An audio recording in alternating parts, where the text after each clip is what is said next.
Cooper Kupp signs a contract extension he had asked for, which means the Rams have given out more than $250 million in the last couple of months alone. In addition to that, Max Muncy is scheduled to return to the Dodgers today. And could the difference for the LA Chargers be defensive depth? Not just a name, the defensive depth. Good morning.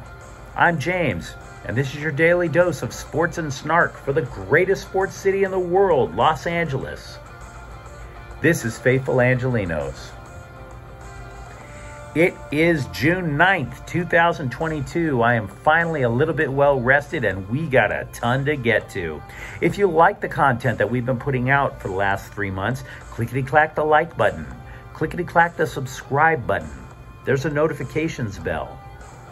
Hit that, because we try to put out new videos between 9 and 10 a.m. every day. It'll let you know it's there. Sharing is caring. Let people know we exist. And yes, comment. For I am not God. I am not perfect. We had a limited schedule yesterday in terms of games, but it was a good one.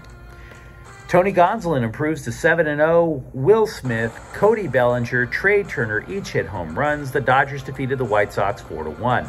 Meanwhile, that series continues and ends today in Chicago, a game at 11 a.m. Tyler Anderson is 7-0 for the Dodgers, and he will take on Dylan Crease, 4-2 for the White Sox. Side note for the Dodgers, we're getting conflicting reports, by the way, about Max Muncy, but the upshot is this. His rehab is done. He will be in Chicago this morning. There is no word as to whether or not, however, that he's playing. Remember, he injured his elbow. He was stinking up the joint. Basically, his elbow is not going to be healthy until at least next year, by all accounts. So I wouldn't expect a whole heck of a lot. We should have known that the Rams were up to something when they decided to cut inside linebacker Trayvon Howard, because they liked him. I liked him. I watched the rerun of the Super Bowl 2 days ago. He was making a few plays. But they had to make salary cap room, and we were sitting there thinking it had to be for Aaron Donald. Wrong. Cooper Kupp, the wide receiver, who is the 4th wide receiver in NFL history to win the Triple Crown. His contract extension, the total of the contract, this is where it gets confusing. I love throwing numbers around. 5 years total, $110 million total. Having said that, the extension is for 3 years with $75 million guaranteed. The 28-year-old wide receiver, he is the first guy to win the Triple Crown since 2005. However, Steve Smith, who did it back then, he tied other receivers in 2 of the categories. The last person to win the Triple Crown outright, Sterling Sharp, 1992. Kupp caught 145 passes last year for 1,947 yards and 16 touchdowns. In addition to that, he was the Super Bowl MVP, caught 2 touchdowns, including the game winner. Now, Kupp, to his credit, he was not talking about an extension that would, quote, reset the market. Okay? Because it was only until recently that some wide receivers started to make more than $20 million a year. He didn't want to reset it to even higher. He was even very specific. He was like, hey, Devontae Adams, Tyreek Hill, Stephon Diggs, let them do it. I just want something that's fair, because he still wants to win and compete for championships. Kupp's new deal makes him the 6th highest paid player, or I'm sorry, highest paid wide receiver in the NFL. The total of new money that the Rams have committed to Cooper Kupp, Aaron Donald, and quarterback Matthew Stafford, not the money they were already getting, but the money on top of it, is $250 million at least. And that doesn't even count the money that the Rams used to sign linebacker Bobby Wagner or wide receiver Allen Robinson. So this is a ton of money that the champs have just forked out. Other notes that you should know: mandatory minicamp for the Rams ends tomorrow. That'll be the last we see of them until training camp. Matthew Stafford spoke up. He said he will be ready to throw in time for training camp. He had an injection in his right elbow. Also, he and the assistant coaches are impressed with the progress of wide receiver Tutu Atwell. Atwell last year only played 37 snaps last year, which was his rookie year, before he got injured. Meanwhile, let's shift gears a little bit. The Lakers and the Clippers.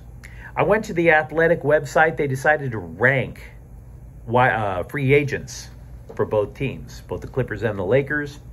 Malik Monk is ranked as the 14th top free agent in the class. He's 24 years old, so he's got a big future ahead of him. He's unrestricted, so if he does sign elsewhere, the Lakers aren't going to get squat. But why is he ranked so low when he was so important to the Lakers last year? Well, there are reasons. He's considered small for a shooting guard, can't play the point, and struggles on defense.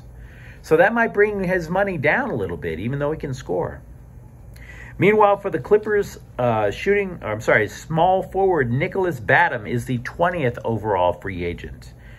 Now, the Clippers have bird rights on him, which means that they can offer him a contract somewhere in the neighborhood of $12 million and keep him, which, to be honest, I'm guessing that's going to happen. College football. Ken Norton Jr. and kicker John Lee, both of UCLA, are on the ballot for the College Football Hall of Fame. USC has one guy on the ballot. You might have heard of him. Reggie Bush? Yeah.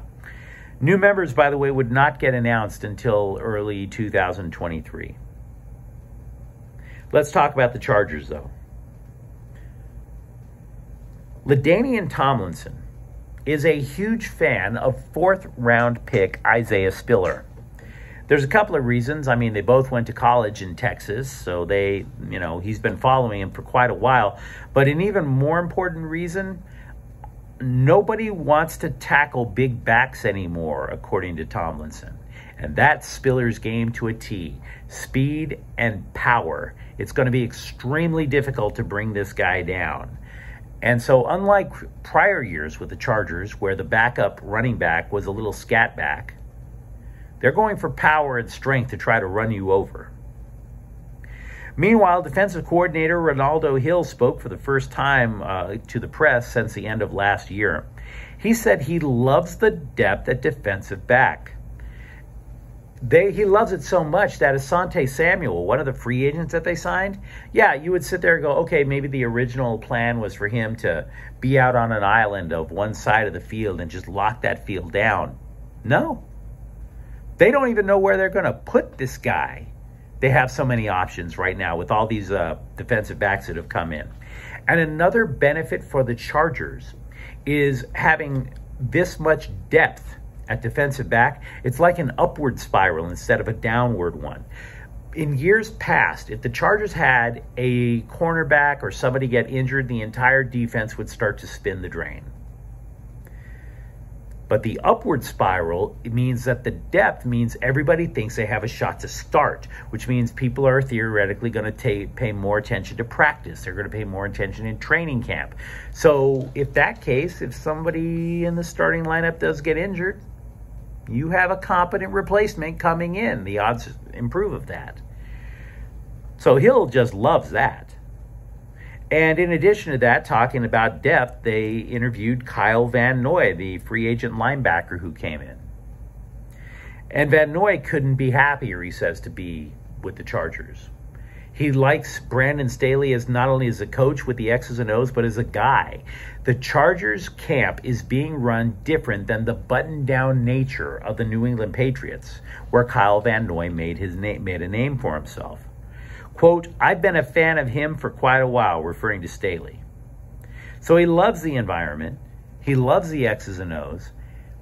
A guy, just a sidetrack, a week or so ago, he messages me and says, James, why are you so hype on Van Noy playing in the middle when theoretically he could be substituting for Bosa or Mack if one of them gets injured? He's a rushing linebacker.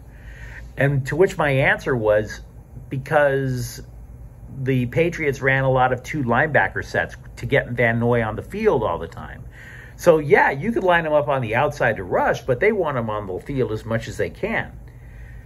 This goes back to the depth issues that I've been bringing up. Say Khalil Mack does get hurt, or Joey Bosa, then fine, you put Van Noy out there. But until then, you could still get a lot of Van Noy as an every down back if you run 2 linebacker sets and have him in the middle. By the way, on offense, tight end Donald Parham said he's finally 100% healthy, and that's good. If you had seen the games last year, he had a nasty concussion versus the Kansas City Chiefs last year. You can't rehabilitate a head. You can only wait for it to get better when you suffer a concussion like that. And so he's got his health back, and that's a beautiful thing. I mentioned mandatory minicamp for the Rams ends tomorrow. Mandatory minicamp for the Chargers begins next week. So if you're a Rams fan, if you're a Chargers fan, you tell me, where do you think you stand? Because I think both teams are in really solid shape right about now. All the questions the Rams had, solved in about a 48-hour stretch this week. And the Chargers, they were pretty methodical about their free agent work. But you tell me. It's not like I said, not like I know everything. Now, if you enjoyed today's content, please like and subscribe to Faithful Angelenos. We're trying to build something here for LA Sports. Thank you very much for watching. I'm James. We'll see you tomorrow. Faithful Angelenos is a Corte El Queso production. Have a great day. Bye-bye.